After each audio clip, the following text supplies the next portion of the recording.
বলে কবরে যখন নামানো হয় রুহু মনে মনে ভাবে বুঝি আমার সঙ্গে দুইজন লোক যাবে যারা কবরের মধ্যে দুইজন নামে। কবরের ভিতরে শুয়ে তারা যখন উঠে চলে আসে তখন রুহু আরো জোরে জোরে কাঁদতে থাকে, আহা সাথীরা রে কবরে রেখে চলে যাচ্ছ, আজ আমি বড় একা হয়ে যাচ্ছি। কত রজনী তুমি মা আমারে আগলায় রাখছো, বুকের মধ্যে ধরে রাখছো। কত রজনী তুমি মাকে ছাড়া আর ঘুমাইতে পারি নাই। আজকে মা কতটা বছর হয়েছে তুমি কবরের মধ্যে ঘুমাও, তোমার খোঁজ আমি নিতে পারি নাই।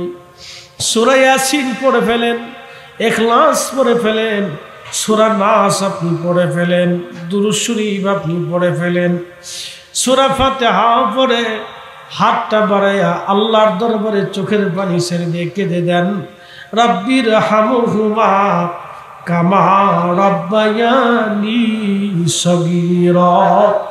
যেইভাবে আমার মালিক আমার মা দুলিয়ে দুলিয়ে দুলিয়ে দুলিয়ে আমাকে দুনিয়ার মধ্যে লালন পালন করছে, আমার আব্বা যেইভাবে হাতে করে হাতে ধরে কাঁধে করে পিঠে করে নিয়ে ঘুরে বেড়াইছে, আমি খোকার সুখের জন্য বাবা দিনরাত পরিশ্রম করছে, মাথার ঘাম পায়ে ফেলাইছে। আল্লাহ ছোটকালে মা বাবা যেভাবে আমাকে আদর করে করে চুমায় চুমায় ভরে দিয়ে আমাকে লালন পালন করলো, তুমি আল্লাহ আমার আব্বা আম্মার এই কবরের জিন্দেগিতে জান্নাতের বাগানে লালন পালন করো। আল্লাহ নবী বলেন, উম্মতৃক মায়ের কবরের পাশে যদি তুমি দাঁড়াও তোমার আমল নামায় একটা কবুল ওমরা হজের নেকি আল্লাহ লিখে দিবে। আর তুমি যখন মা বাবার কবরের পাশে দাঁড়ায়া চোখের পানি ছেড়ে দিবা, সঙ্গে সঙ্গে বাবা মার কবরের আযাবগুলি আল্লাহ মাফ করে দেবে। ফিরে যাব আল্লাহর কাছে, কি নিয়ে যাব আমরা? নিব কি? ভালো আমল। 40 বছর না সারা জীবনে আমার রাসূল জীবনে একটা মিথ্যা বলেন নাই। সারা পৃথিবীর মাটি খুঁড়ে তন্ন তন্ন করে যদি মানুষ তালাশ করেন, এমন একজন মানুষ খুঁজে পাবেন না যার জীবনে মিথ্যা বলে নাই। জীবনে কোনোদিন কোন মানুষের আমানত নবী নষ্ট করেন নাই। মক্কার মানুষ তারা আলা আমিন বলতো।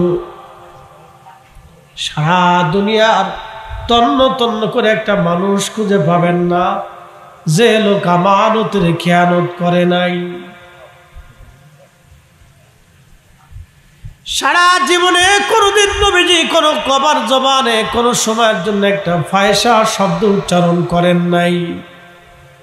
সারা পৃথিবী তন্ন তন্ন খুঁজে করে পাবেন না একজন মানুষ যিনি সারা জীবনেও ফায়সা কথা বলে নাই। এই জন্য আল্লাহ বললেন, ওয়া ইন্নাকা লাআলা খুলুকিন আযীম,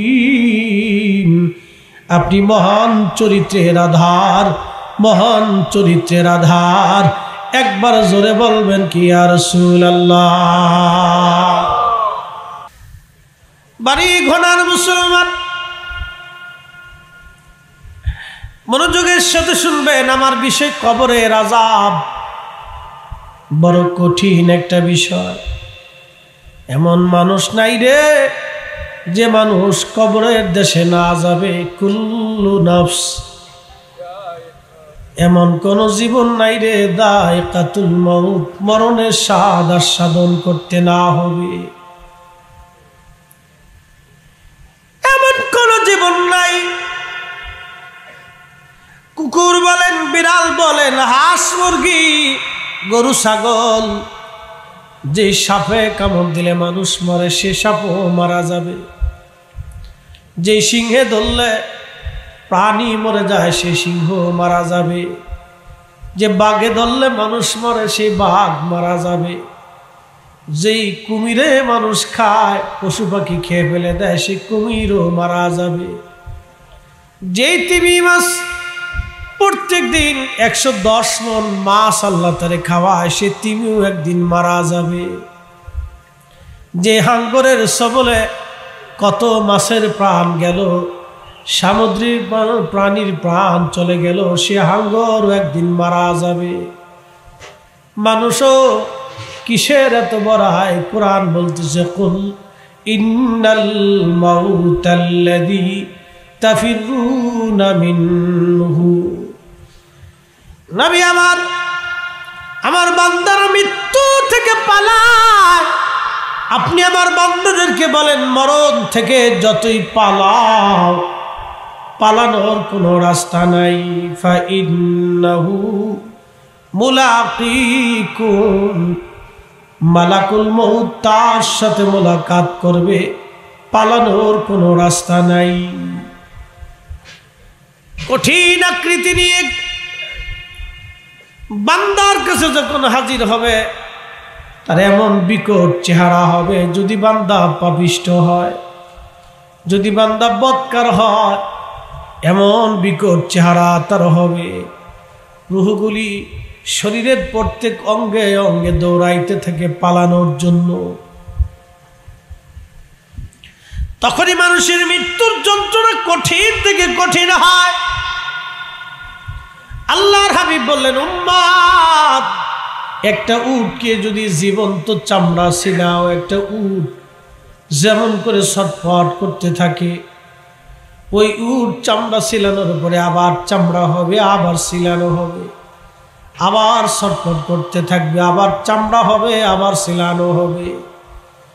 এইভাবে একটা উটকে 100 বার জিন্দা হালতে সিলাইলে উটের যেমন যন্ত্রণা হয়, পাপিষ্ঠদের মরণের সময় ওইরকম যন্ত্রণা শুরু হতে থাকে। বড় কঠিন। ডাক্তারের সামনে রোগী চলে যায়, মায়ের কোল থেকে সন্তান চলে যায়, সন্তানের কোল থেকে বাবা চলে যায়, ভাইয়ের সামনে থেকে ভাইকে নিয়ে চলে যায়, কিছুই করার নাই। আমরা এখানে বিরাট বড় অসহায়। পৃথিবীর যত বড় জ্ঞান আর বিজ্ঞান হোক না কেন, কত রাজা বাদশারা, বিরাট বড় বড় ক্ষমতাধারী রাজা বাদশারা, যাদের পাহারায় হাজার হাজার লক্ষ লক্ষ সৈন্য থাকতো তাদের পাহারার জন্য, তাদের ভিতর থেকে আজরাইল রাজা বাদশাদেরকে নিয়ে গেল, কবরস্থ করা হলো। আজকে কত কবর পড়ে রয়েছে রাজা বাদশাদের, তাদের কবরের পাশে গরু গাধা ছাগল ঘোরা যায়, ঘাস তরু লতা পাতা হয়, কোনোই শক্তি আজকে তাদের নাই, কোনোই ক্ষমতা আজকে তাদের নাই, কোনো পাওয়ার আজকে তাদের নাই। কিন্তু জমিনে অলিরাও ঘুমায়, রাজা বাচ্চারা ঘুমায়, রাজা বাচ্চার কবরের পাশে কেউ যায় না, কিন্তু আল্লাহর অলিদের মাজারের পাশে যাইয়া মানুষেরা বসে বসে কান্না করে। তার মানে আমাদেরকে মানুষের মতো মানুষ হতে হবে, মুসলমানের মতো হয়ে কবরে যাইতে হবে। আল্লাহ তার নবীর কদমের গোলামি কইরা কবরে যাওয়া লাগবে, তাতেই জীবনের বিরাট বড় সার্থকতা। কথা বলেন ঠিক কিনা? বান্দার ইন্তিকালের পরে যখন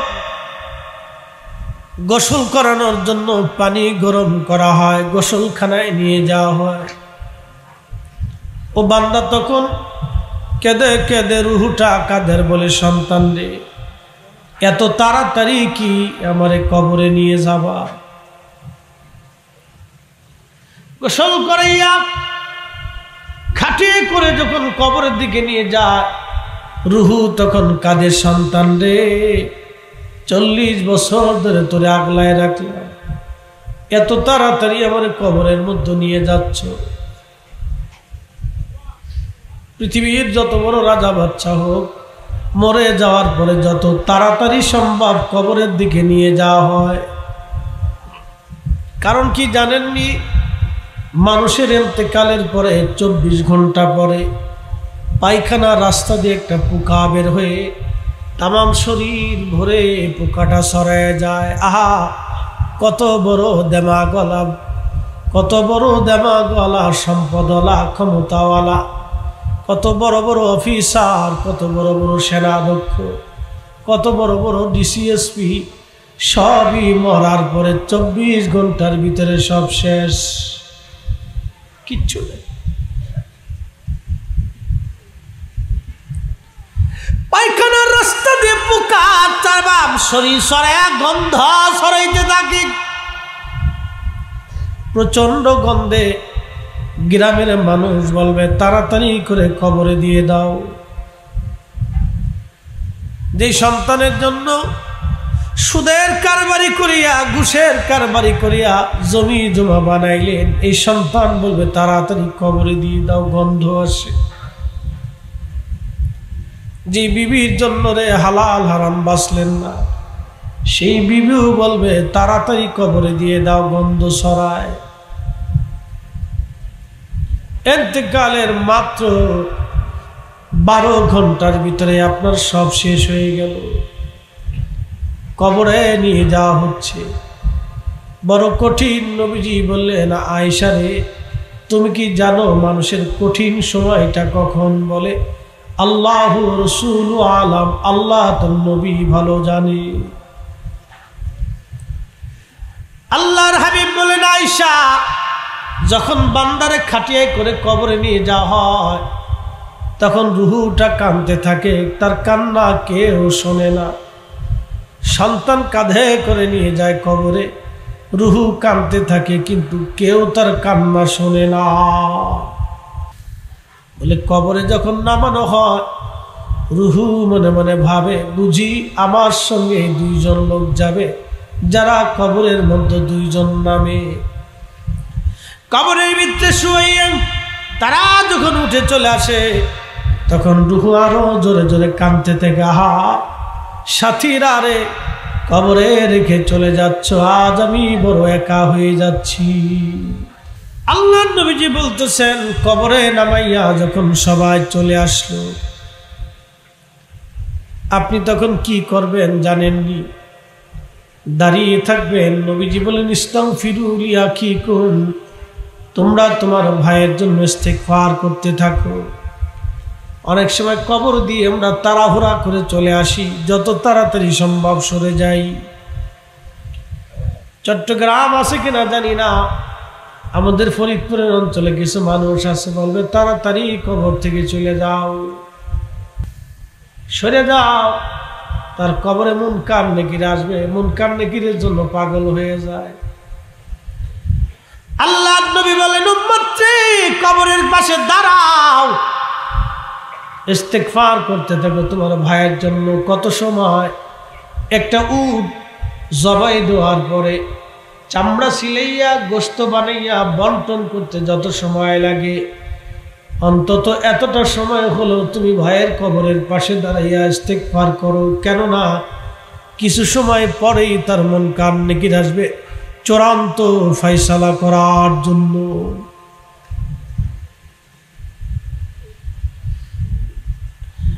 আসিয়া প্রশ্ন হবে, মার রাব্বুকা ওয়া মা দীনুকা মা কুনতা তাকুলু ফি হাক্কি হাযার রাজুল। 3টা প্রশ্নের জবাব যদি না দিতে পারেন, আখিরাতের বাকি মঞ্জিলগুলি বিরাট বড় কঠিন হয়ে যাবে।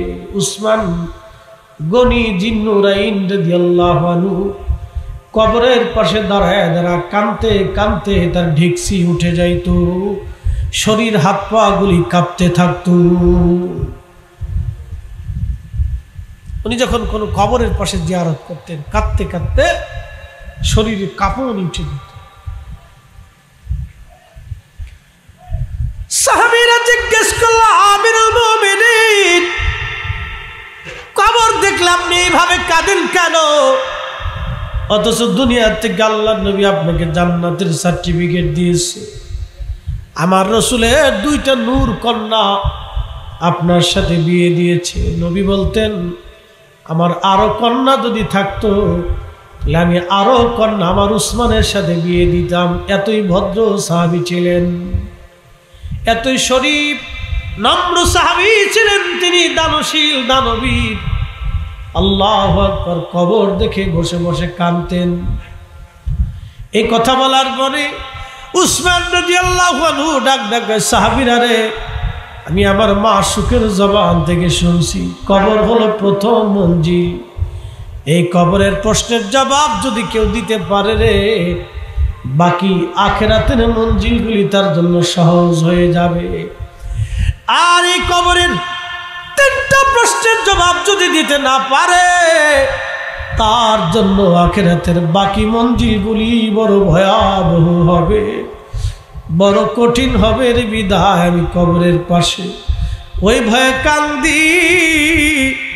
আমি উসমান গনির কোনো ভুলের জন্য যদি আল্লাহ পাকড়াও করে বসে, যদি আমি জবাব দিতে না পারি, আমি উসমানের জীবন বৃথা হয়ে যাবে।